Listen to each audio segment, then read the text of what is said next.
The early autumn breeze filtered through the trees in Maple Grove, a quiet suburban town in Oregon. Golden leaves tumbled across the sidewalk like soft whispers of a fading season.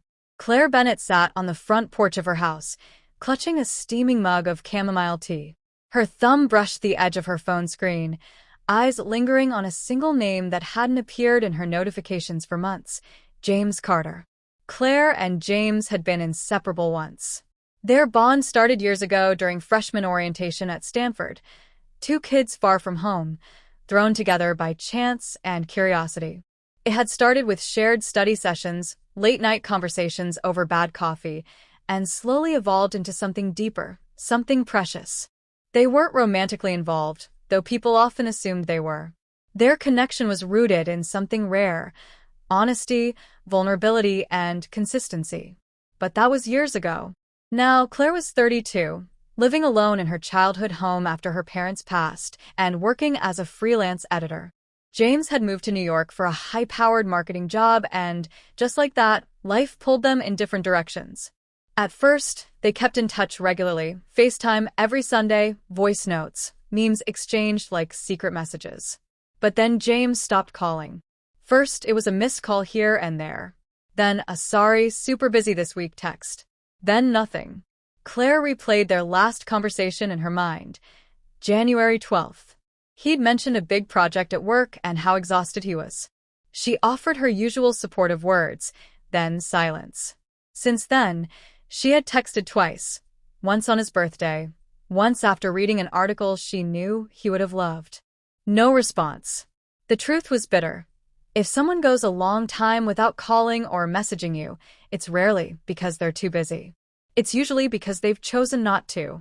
Still, Claire refused to believe James had simply forgotten her. She convinced herself that maybe he lost his phone, or something terrible happened, or he was going through a dark phase he didn't want to drag her into. But each day that passed chipped away at her hope. One rainy afternoon, as Claire reorganized her bookshelves, a hardcover journal tumbled out from behind a stack of old classics. It was the shared journal she and James used to mail back and forth when they lived in different cities, a quirky tradition that had started after college. Inside were pages filled with thoughts, sketches, inside jokes, and raw emotions. She flipped to the last entry. It was James's handwriting. "Claire, I know I've been distant. I'm not proud of it.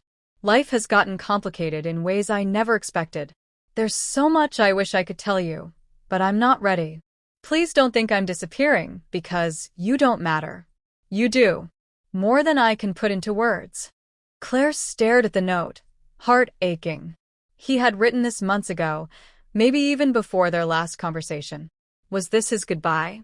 Or a cry for help?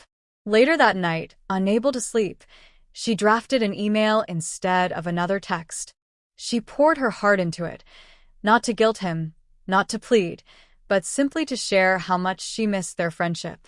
"James, I don't know what's going on in your life, and I don't need all the details.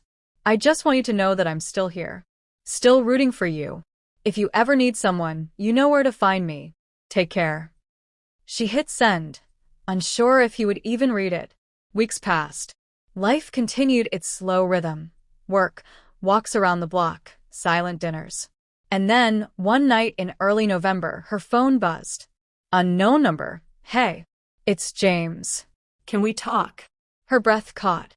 She didn't hesitate. Of course. When she picked up, his voice was quieter than she remembered, tinged with something heavy. "Claire, I'm sorry." He explained everything.